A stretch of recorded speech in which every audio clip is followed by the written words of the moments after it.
बिहार के एक छोटे से गांव भवरहा में एक वीरान खेत था जिसे लोग पीपल के पीछे वाला खेत कहते थे। ये खेत गांव से लगभग 2 किलोमीटर दूर एक घने जंगल की सीमा से सटा हुआ था। खेत के बीचों बीच एक विशाल पीपल का पेड़ था जिसकी शाखाएं हमेशा हिलती रहती थीं, चाहे हवा हो या न हो। गांव के बुजुर्ग कहते थे कि उस खेत में कोई भूत प्रेत है। वहाँ जो भी जानवर चरने जाता या तो बीमार पड़ जाता या अगले दिन मरा हुआ मिलता। पिछले 1 साल में 4 गायें, 2 बैल और एक चरवाहा रहस्यमय तरीके से मारे गए थे। पुराना आदमी, बूढ़ा महतो। उस खेत के पास एक बूढ़ा महतो रहता था। उसकी उम्र 80 साल के करीब थी और वह अकेला रहता था।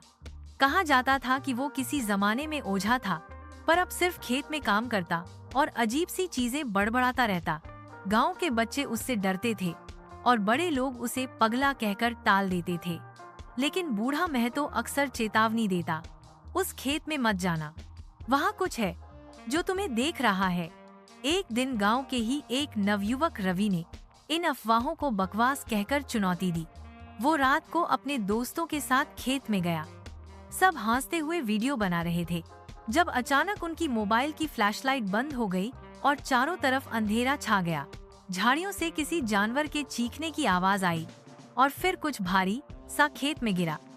अगले दिन रवि के 2 दोस्त बुरी हालत में बेहोश मिले और रवि का कोई पता नहीं चला। गांव में दहशत फैल गई। मुखिया ने फैसला लिया कि इस मामले की तह तक जाया जाए। गांव के कुछ नौजवानों ने मिलकर खेत की खुदाई शुरू की। खुदाई में उन्हें पुराने मानव कंकाल मिले जिनके गले में ताबीज और हाथों में पायलें थीं। फिर बूढ़ा महतो चिल्लाया, वो जाग गई है, तुम सब मरोगे। महतो ने बताया कि करीब 60 साल पहले उसी खेत में एक तांत्रिक रहता था। वो गांव की लड़कियों को अगवा कर पीपल के पेड़ के नीचे बलि चढ़ाता था।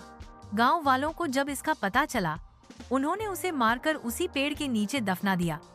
पर वो मरते वक्त बोला था, मैं लौटूंगा और हर पीढ़ी से बलि लूंगा। असली डर की शुरुआत तब हुई जब उस रात गांव में 4 जानवर मरे और एक किसान की पत्नी ने कहा कि उसने खेत के पास एक सफेद साड़ी में लिपटी औरत को देखा जो हवा में उड़ रही थी। औरत की आंखें खून से लाल थीं और वह कुछ बड़बड़ा रही थी, मुझे पूरा चाहिए, अधूरा नहीं। बूढ़ा महतो की बली महतो ने गांव वालों को एक आखिरी उपाय बताया, उसे खुद पीपल के पेड़ के नीचे बलि चढ़ाने दो। वो बोला, मैंने पाप किया है, मैंने तांत्रिक की मदद की थी, अब प्रायश्चित का वक्त है। गांव वाले असमंजस में थे, लेकिन डर के कारण मान गए। अगली रात महतो ने खुद को पीपल के नीचे बांध लिया। जैसे ही आधी रात हुई, भयानक आंधी चली और महतो की चीखों से पूरा जंगल गूंज उठा। अगले दिन खेत शांत था। गांव में कुछ महीनों तक सब सामान्य रहा। लेकिन एक दिन गांव की नई बहू खेत के पास घास काटने गई। वहां से लौटते वक्त उसने पीपल के पेड़ की तरफ देखा और देखा कि वहां कोई बैठा है, सफेद बाल, झुकी कमर और अंधेरी आंखें। वो बूढ़ा महतो था, पर अब उसकी आंखें चमक रही थीं और वह मुस्कुरा रहा था। मैं तो सिर्फ पहला था, असली बलिदान तो अब शुरू होंगे।